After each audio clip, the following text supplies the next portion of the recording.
Good morning, and welcome to Lesson 1, Part 19. I got to get this out of the way, so I'm going to say it now. Do yourself a favor, download the latest free version of the first quarter lesson texts. The PDF can be found on the class materials page. The link to that page is on the YouTube page just below this video. Now, let's get to it. In Part 18, yesterday's video, we began exploring the idea of no self or not me. And there's so much confusion on this subject that today's video, Part 19, is just presenting further clarifications. Now, Buddhism, arguably in this realm, has been around for 26 centuries. And there have been many, many changes. Some of them cultural, some of them lingual, some of them substantial, some of them tragic. The fact of the matter is, less men and women are accomplishing full enlightenment today than ever before. Something has been lost in the teachings. One of the cool things, going back many centuries, is the idea of being able to dialogue with a fully enlightened Buddha. Whether you're talking about the Indians, Chandrakirti or Chandragomin, or the various Indians or the various Tibetans who've mastered this practice, such as Tsongkhapa or Namkha Mingyur Dorje, many men and women in the past learned how to dialogue with various Buddhas. Sometimes this is called being a terton. One of the big lies is that it's only for special people. I teach all my students, not my fourth quarter students, but my first quarter students, how to do this. So that if I, heaven forbid, was hit by a truck, my students could continue to progress on the path. Having said that, there are more 6th Bhumi Bodhisattvas than there are 10th Bhumi Bodhisattvas. There are more Bodhisattvas than there are Buddhas, and that is a great tragedy. There are reasons for that, and we're going to explore that a little bit right now. So, under the heading of making clarifications of no self, or not me. So, there are 3 main schools in Tibetan Buddhism. You have the Tera Vaada, also known as the Southern School, also known as the Hinayana. You have the Mahayana, also known as the Northern School. And you have the Tantrayana, also known as the Mantrayana, also known as the Vajrayana, that we just call Tantric. Now, some people say, no, Tantra is just a subsect of Mahayana. We're going to keep it simple and say there's 3 sects: Tera Vaada, Mahayana, and Tantrayana. Simple. Now, when it comes to the idea of emptiness, or shunyata, or not me, or not self, or no self, we're only going to concern ourselves with the 2, the Mahayana and the Vajrayana.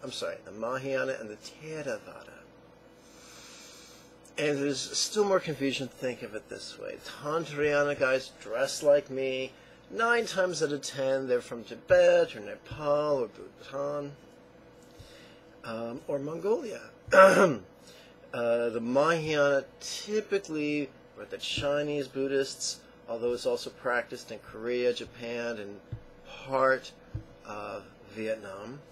The Theravada Buddhists, typically also known as the Southern School, practiced in Sri Lanka, practiced in Southeast Asia, including countries such as Laos, part of Vietnam, Myanmar, and Thailand, and the like.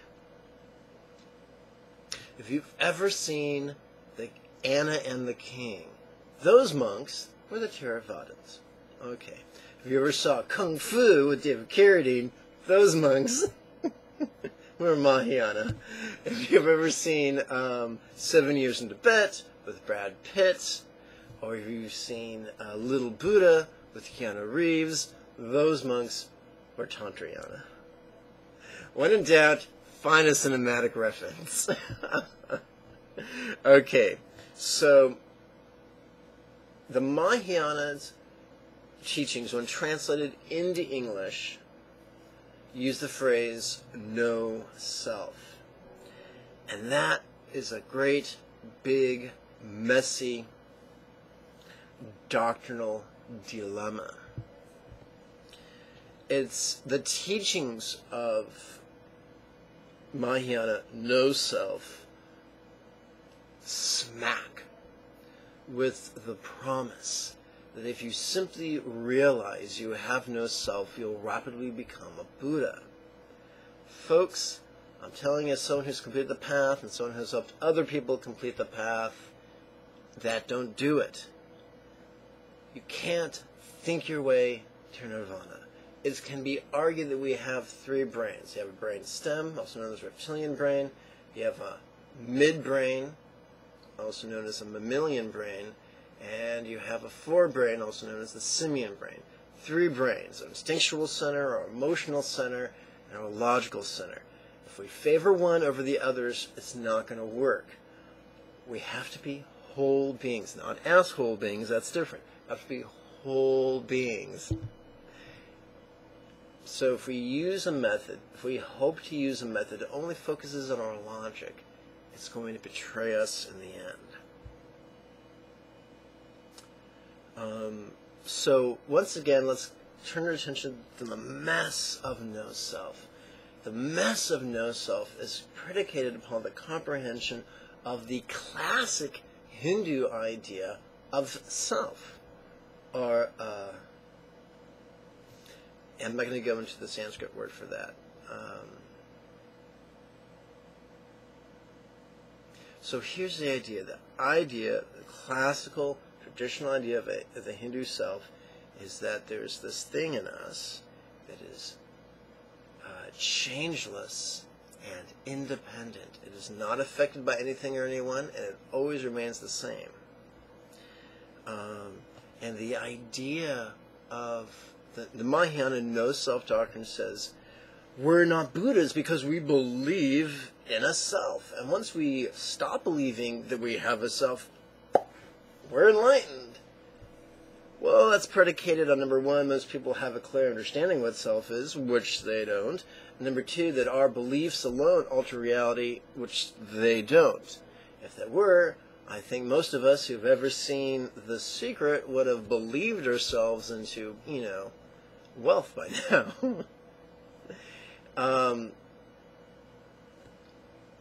You can't believe yourself into enlightenment. You can't disbelieve yourself into enlightenment. Why? Because, number one, as I've already mentioned in a previous lesson, if you haven't seen that lesson, go back, watch lesson 1, part 1, then lesson 1, part 2. It'll make more sense that way. You'll be glad you did.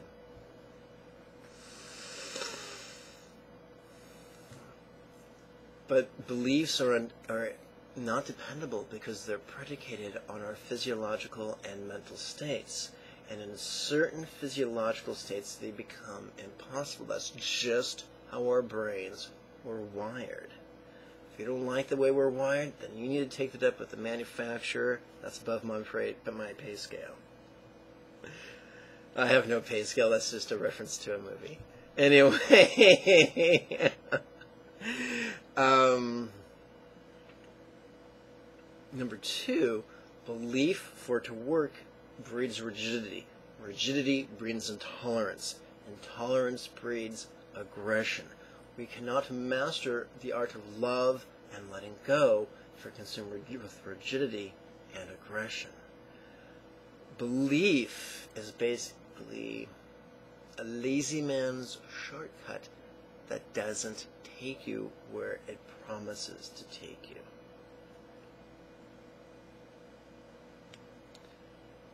So we're going to leave that and step over to the Tera Vaada concept.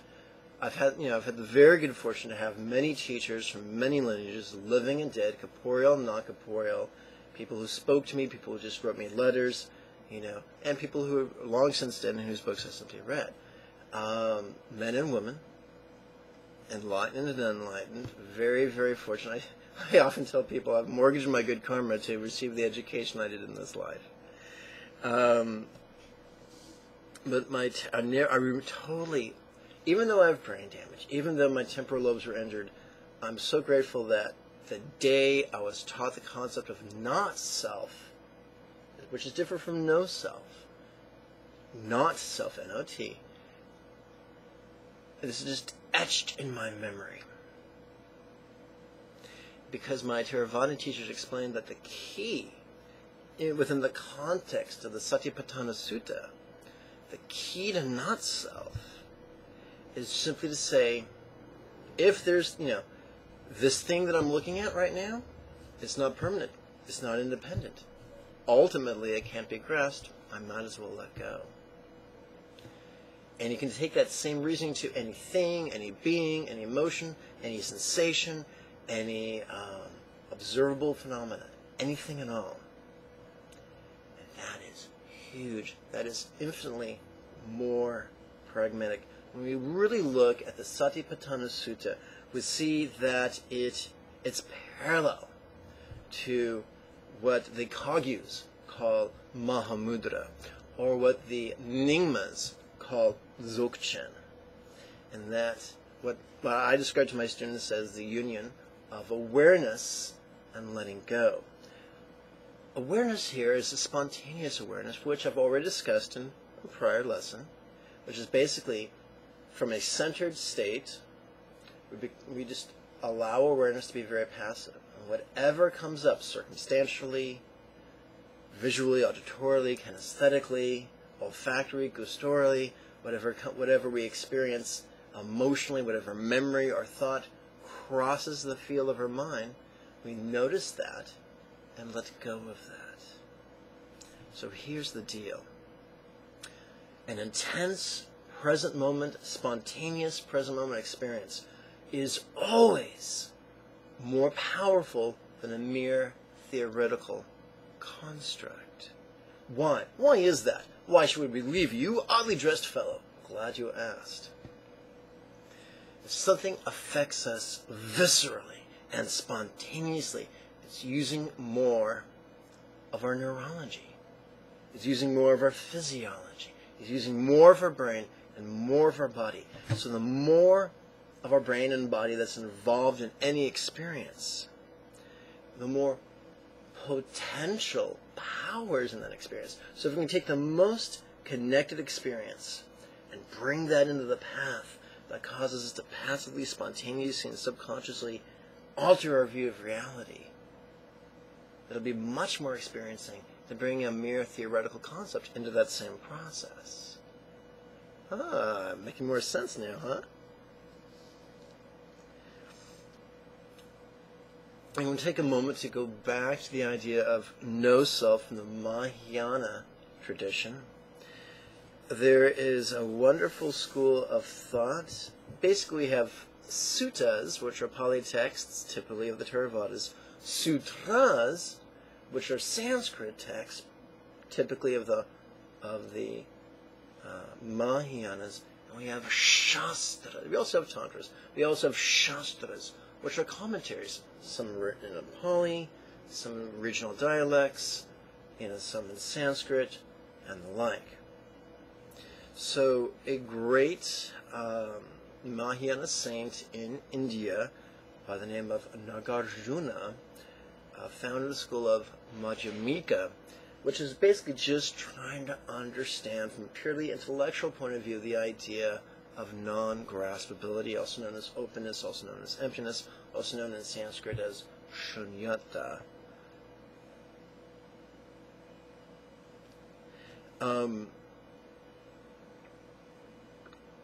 In the Tibetan Gelag school, what they emphasize is the idea that the key to letting go is understanding interdependence. Not just coarse interdependence, but subtle interdependence, typified by the idea of what Buddha called name and form, or what my teachers translated as labeling.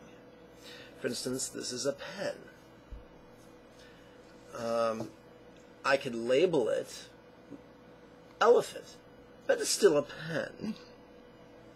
So the idea that things are not necessarily the labels we put on them, that's a huge concept that's explored by the scholars of the Gaelic school or the Madhyamika school. Or that even if there was a label that said Lama Jigme, and we put it on my forehead, I'm more than just the label. Everything, there's this huge heap of components that go to making Lama Jigme. There's flesh, there's blood, there's bone, there's, the mind, there is all these things. If one of them was removed, the aggregate would collapse and would no longer be Lama Jigme. So there's this idea that, who we are is not separate from our components. It's not separate from our causes. It's not separate from the conditions that we experience. And it's not separate from our perceptions. We'll go into this in greater detail in a future lesson, but here's the deal. We can't think our way to nirvana. It doesn't work. We have to feel our way. So turn with me now to page 5 of your practice text, second exercise, the same one we explored yesterday, the antidote for pride. How could this fill in the blank and its causes not be me? So if you are feeling rage, if you are feeling despair, if you are feeling terror, and you bring that into the path, how could this rage and its causes not be me? Since at that moment, that rage or that terror or that despair is so real, asking that well-worded, assumptive, rhetorical, mantra-empowered question can really help your brain make new connections that could liberate us. But let's say we're not feeling, rage or terror or despair. Let's say take it down a notch and we're just feeling annoyance or anxiety or a bit blue. Well, that too can be brought into this exercise. Now, how could this anxiety and its causes not be me? Om Mani Padme Hum. How could this annoyance and its causes not be me? Om Mani Padme Hum. How could this feeling of blasé and its causes, or ennui and its causes, not be me? Om Mani Padme Hum. Well, what if you don't feel anything negative at all? What if you feel elation? What if you've just fell in love and, your heart's a Twitter? Then you can just ask, how could this Twitter patient and its causes not be me? Because in that moment, that emotion, that sensation is the most real to you. But let's pretend for a second that this is not your first walk around the block, and you've been reading books about Buddhism for quite some time now, and maybe you've been reading Zen, or maybe you've been reading, some of the works by the Dalai Lama, and so you've kind of, you're kind of got this idea of, self, no self. Well, you could just, you can put that into it, How could this body and its causes not be me? Once again, these are rhetorical questions. We do not answer these questions. We ask them during the in-breath, silently, mentally, or just read them. On the out-breath, we relax into the verbal recitation of the 6-syllable mantra.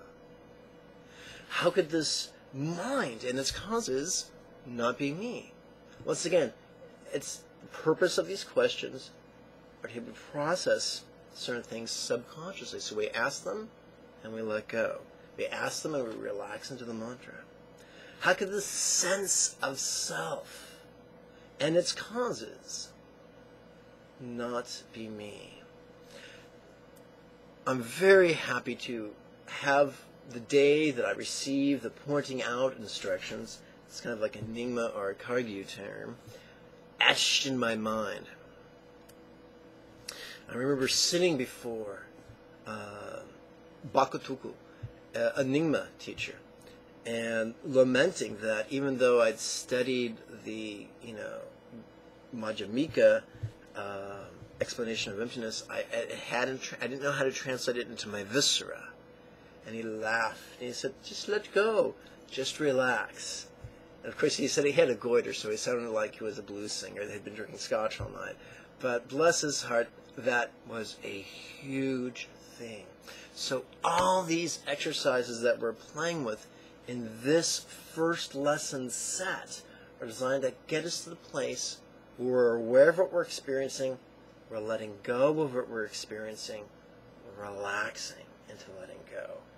So the only purpose of this exercise, how could this blank and its causes not be me, Om Mani Padme Hum, is to help prepare us to letting go. We're not preparing us to write a treatise.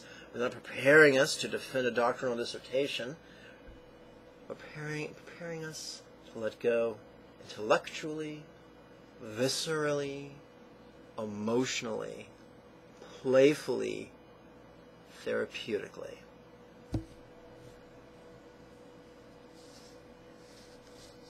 So, when we're saying something is not self, or something is not self, what we're really saying is, hey, it's not permanent, and its very impermanence lends itself to non-graspability, just as we explained in a prior lesson. Hey, it's not separate. It's connected, to causes. It's been affected by many things, directly, indirectly, potentially, and actually. It's been affected by many things, so it does not exist separately. It does not exist permanently. So that it has nothing permanent to grasp. It has nothing separate to grasp. It exists. We're experiencing it, but not in a permanent way.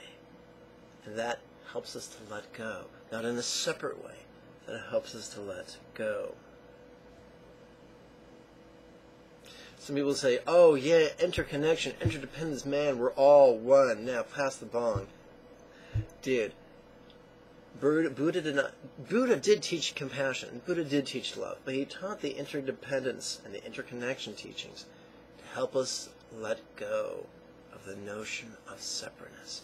The purpose of these intellectual teachings are just to help us let go, not just intellectually, but emotionally and viscerally as well.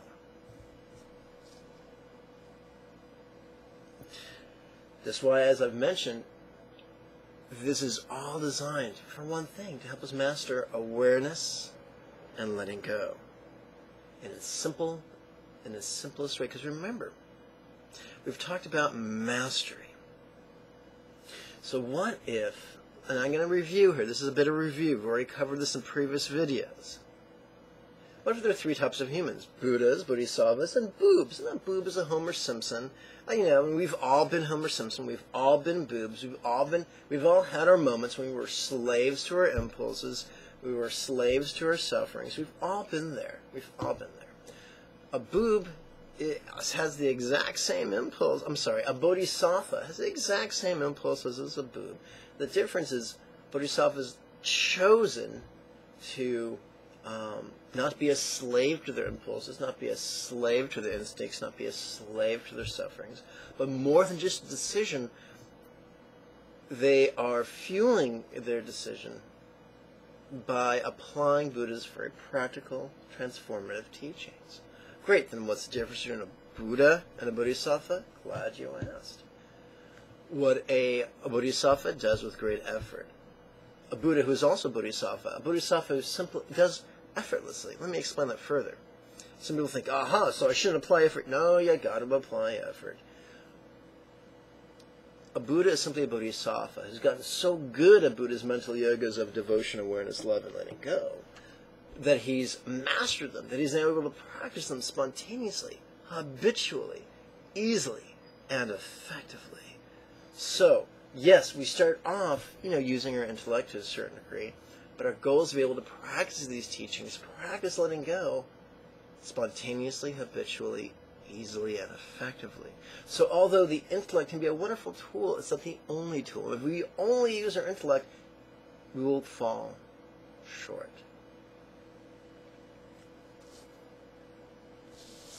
Checking my notes here.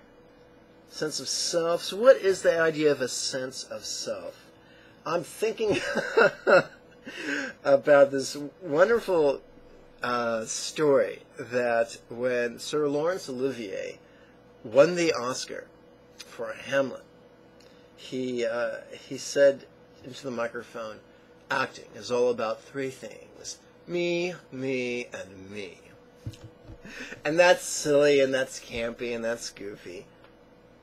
But we're all pretty much self-centered bastards to a certain degree. We're all self-centered. My late first stepfather used to say, the essence of comedy is you slipping and falling on a banana peel, whereas the essence of tragedy is me slipping and falling on a banana peel. We are all essentially self-centered, and that served a purpose from the brainstem's point of view to keep us alive as a species. That's okay, but we can't let it control us. And so what we want to do is take this sense of self and simply entertain the possibility that it just might not be as permanent as it feels. It just might not be as separate as it feels. Consequently, it just might not be as graspable as it may seem. Therefore, it's okay and safe and maybe even profitable to condition ourselves to let go of it. Not in the sense of letting yourself go, but in the sense of not being a slave to our bodies, to our minds, to our emotions, to our fears, to our hatreds, to our desires. We can have them, we can use them, but don't be a slave to them. And that brings me to my last point. And this is a big one.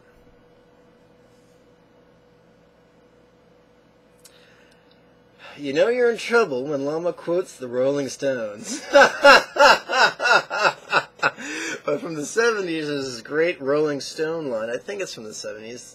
I think the song is, or at least the chorus of the song is, you can't always get what you want. Ask a child. They are all about wish fulfillment. I want, when I want it, when I want it, give it to me now, or I will hold my breath and throw a temper tantrum. And that might be cute, or at least tolerable in a child. That is tragic in an adult. It's okay for an adult to say, hey, I want what I want. Great. And I'm going to take action to get what I want. Great. But unless you want to plunge deeper into the waters of neurosis, you better also learn how to let go of getting what you want or not getting what you want, or getting what you want but a little bit later. Either way, whatever option befalls you, do yourself a favor, learn how to let go. Not be indifferent, not pretend you don't want it when you actually do, but be aware of your desire, be aware of your frustration, and learn how to let go. That's what this set of exercises is all about. So what if it's, desire? How could this desire and its causes not be me? Oh, money upon me, him. What if it's the frustration of not getting what you want? How could this frustration and its causes not be me? Oh, money upon me, him. What if it's the impatience of knowing you'll get what you want, but just not when you want it? How could this frustration and its causes not be me? How could this impatience and its causes not be me? To see how this works, we take that which is most real, most intense in the present moment, even if it embarrasses us, and we bring it into these exercises designed to help us let go. This whole set, when you get good at it, it's only going to take you 9 minutes. Now, don't worry, I've got exercises that only take 90 seconds. But sometimes you're dealing with something substantial, and you have to do a 9-minute practice. This works. Eventually, if you do it twice a day, every day, for weeks or months, you'll accidentally memorize it. How nice will that be? You know, so while you're walking a couple blocks to the water machine to refill your bottled water, you can be doing a practice. How cool is that? But here's the thing. We are not always gonna get what we want when we want it. Smarter people than me, i.e. Buddha, have pointed that out. That's just part of life. Buddha explained that the essence of suffering is simply not getting what you want when you want it, not keeping what you like for it as long as you like to, simply enduring that which you don't want.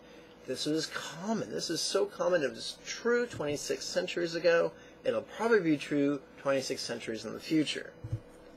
And it most certainly is true now. Now, when I say true, I don't mean like in a rigid, dogmatic sense. But I mean, if you look deeply, it seems feasible. It's in alignment with my present experience. If we wait till things are perfect to be happy, we'll have a very long wait, because things are never perfect. Back in the 70s, Gilda Radner on Saturday Night Live used to say, if it's not one thing, it's another. I'm a sci-fi geek, so I like the sci-fi comedy Men in Black. In it, Tommy Lee Jones' character, Kay, was in a fight with Will Smith's character, Jay. And Will Smith says, man, we ain't got time for this cover-up bullshit. You know, this is an emergency, and we have to act accordingly. To which, and I'm paraphrasing here, Tommy Lee Jones' character responded, there's always an emergency. There's always an intergalactic plague or Corellian death ray threatening to wipe out life on this insignificant planet as we know it. There's always something. So we can sit there and shake our fist to heaven and say, when will life be perfect so I can practice the Dharma? When? Or we can say, I'm going to take this present moment suckiness and use it as rocket fuel to, ironically enough, speed me on my journey to enlightenment. So whatever is awesome in your life, whatever sucks in your life, whatever you feel strongly about, is the perfect object of contemplation. So, in conclusion, do not let yourself get tempted by the pseudo-intellectual debate about the ultimate nature of reality. Enlightenment is accomplished pragmatically. Number 2, the majority of people who write Dharma books are not nuns, they are not monks, they are not high bodhisattvas, they are not 10th level bodhisattvas, they're not Buddhas. They're like blind tour guides who've never been to the destination that you've hired them to take you to, but they have it on good faith. They have it on good word. Don't do that. Folks, it's all about pragmatism. How do you know a teaching is worthy to be relied on? You receive it, you work with it, you notice the results. If you can't work with a teaching, you work with a teaching twice a day, every day for 6 consecutive days, and you notice the results. That's how you know. How do you know a teacher is worthy to be trusted? Simple. You've received his instructions and they work. That's how. We're going to keep it pragmatic. How do you realize the ultimate nature of reality? By playing with these pragmatic exercises.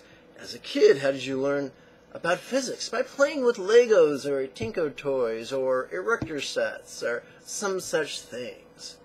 You know, how did my sister learn about chemistry? By baking with my mother. She learned all kinds of things that way. Why do we learn by doing? In chemistry class, they don't just give you a book and say, here, gobble this up. They say, no, let's do some experiments so you get a visceral realization of these principles you're exploring. That's huge. So I think that's all the clarifications that we need for today. So, I've already said it, but I'm going to say it again. In conclusion, keep it simple, silly. Do this exercise. Play with it right now. You know, So right now, if you're feeling a little bored because you've been listening for umpteen minutes to me prattle on, say, how could this boredom and its causes not be me? Or actually, don't say, you ask, how could this boredom and its causes not be me? Oh, mani padme, mo mani padme, mo mani padme, mo mani padme, mo mani padme, mo mani padme, mo mani padme. There you go.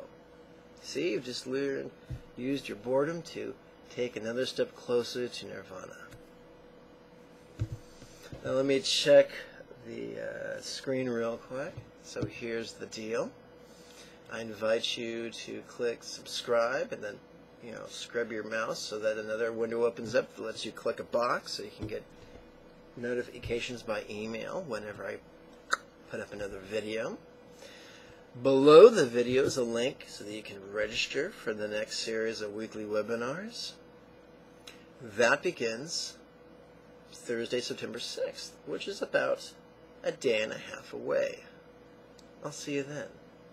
May you and yours be healthy and happy. Om Mani Padme Hum.